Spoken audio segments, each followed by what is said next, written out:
Genesis chapter 11 ये Bible में एक टर्निंग पॉइंट है जिसे आसानी से पढ़ा जा सकता है, लेकिन अगर आप रुकें तो आप देखेंगे कि ये एक ऐसा चैप्टर है जिसमें प्राइड, यूनिटी और गॉड के अनस्टॉपेबल प्लान के बारे में बड़े लेसन है। आइए मिलकर इसमें गोता लगाए और मैं इसे इस तरह से समझाऊंगा जो आपको याद रहेगा। ये इमेजिन कीजिए, फ्लड के बाद पूरी दुनिया में एक ही लैंग्वेज बोली जाती थी। सब लोग ईस्ट की ओर गए और शिनार नाम की जगह पर बस गए, जिसे बाद में बेबीलोन के नाम से जाना गया। उन्होंने कहना शुरू किया, जो चलो ईंटें बनाते हैं और एक ऐसा शहर बनाते हैं जिसमें एक टावर हो जो आसमान तक पहुंचे।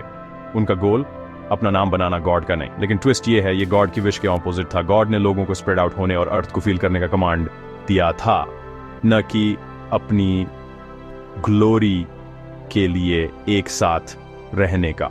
उनका टावर, जिसे कभी कभी टावर ऑफ बाबेल कहा जाता है, प्राइड और रिबेलियन का सिंबल बन गया। गॉड ने देखा कि क्या हो रहा था और वो जानते थे कि अनचेक्ड प्राइड कहां ले जा सकता है। रिस्पॉन्स में उन्होंने उनकी लैंग्वेज को कंफ्यूज कर दिया। अचानक लोग एक दूसरे को नहीं समझ पा रहे थे। इमेजिन कीजिए, आप अपने फ्रेंड से बात कर रहे हैं और अचानक सब गिब्रिश हो जाता है। कैओस फैल गया, कंस्ट्रक्शन रुक गया और लोग पूरी अर्थ पर स्कैटर हो गए। इसीलिए उस जगह को बाबेल कहा गया, जिसका मतलब कंफ्यूजन है। यहां एक बहुत बड़ा स्पिरिचुअल लेसन है, प्राइड डिवीजन की ओर ले जाता है। जब हम अपनी ग्रेटनेस का पीछा करते हैं तो यूनिटी टूट जाती है, लेकिन गॉड का ड्रीम उनकी विल के अंडर यूनिटी है, रिबेलियन में यूनिटी नहीं। यहां तक कि हमारे टैलेंट्स और स्मार्ट्स भी हमें गॉड से दूर कर सकते हैं अगर हम उन्हें सेल्फ ग्लोरी के लिए यूज करें। अब जेनेसिस 11 का सेकंड हाफ गियर्स चेंज करता है। ये शेम से लेकर अब्राम तक की फैमिली ट्री को ट्रेस करता है, जिसे आप अब्राहम के नाम से जानते होंगे। ये सिर्फ नामों की लिस्ट नहीं है। ये गॉड चुपचाप अपने प्लान को आगे बढ़ा रहे हैं, तब भी जब ह्यूमैनिटी गड़बड़ करती है। अब्राम के थ्रू गॉड एक रेस्क्यू प्लान शुरू करते हैं जो सब कुछ बदलने वाला है। मुझे ये इंटरेस्टिंग लगता है कि अब्राम की फैमिली भी तुरंत अपनी डेस्टिनेशन पर नहीं पहुंची। उन्होंने ऊर छोड़ दिया, कनान के लिए एम कर रहे थे, लेकिन हरान नाम की जगह पर रुक गए। कभी कभी हम अपनी कॉलिंग तक पहुंचने से पहले रुक जाते हैं, लेकिन गॉड का काम अभी खत्म नहीं हुआ है। उनका प्लान पेशेंस के साथ अनफोल्ड होता है।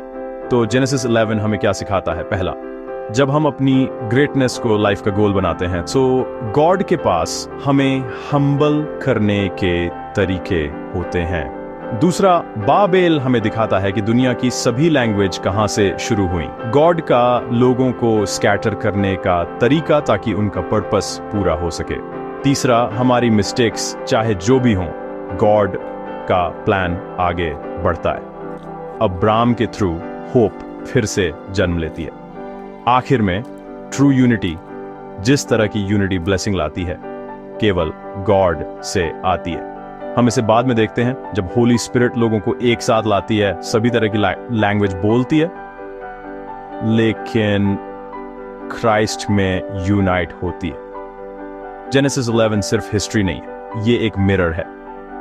क्या मैं अपना टावर बना रहा हूं या मैं गॉड को लीड करने दे रहा हूं? रियल यूनिटी, रियल ब्लेसिंग उनके साथ हम्बली चलने से आती है, ना कि अपने नाम का पीछा करने से। ये एक ऐसा लेसन है जिसे याद रखना चाहिए।